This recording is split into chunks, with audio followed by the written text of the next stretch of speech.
Good morning mga ka-urban meta farming. So for today's video, pakikita lang natin yung sequence ng pagkain ng mga baka na to. So sinisimulan po natin sila sa 3 a.m. na pagpapakain.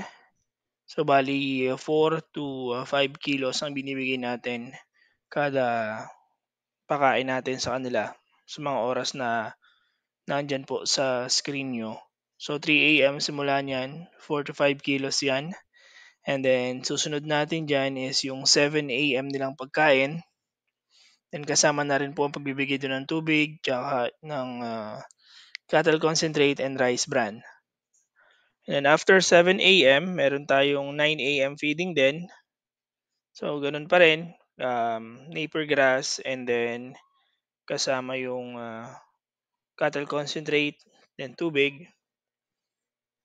4 to 5 kilos din po yung binibigay natin, consistent po yun. Then after nun 12 PM, 2 PM, 4 PM, and then 5:40 PM yung sa hapon yung huling kain nila.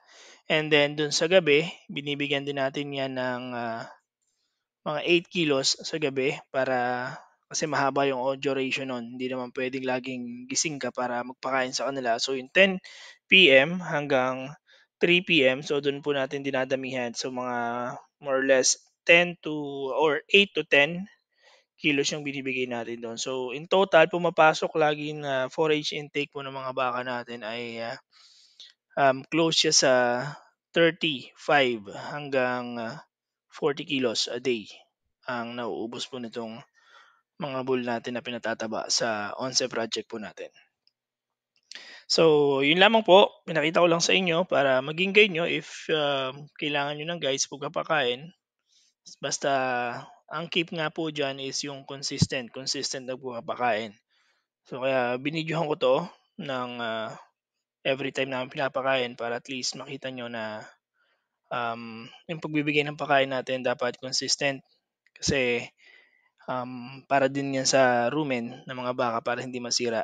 Kasi nga, yung consistency ang key para makuha natin yung magandang average daily gain ng ating mga alagang baka. So yun lamang po mga ka-urban meta farming. Happy farming to all mga kabaka. God bless you all and thank you for supporting our channel.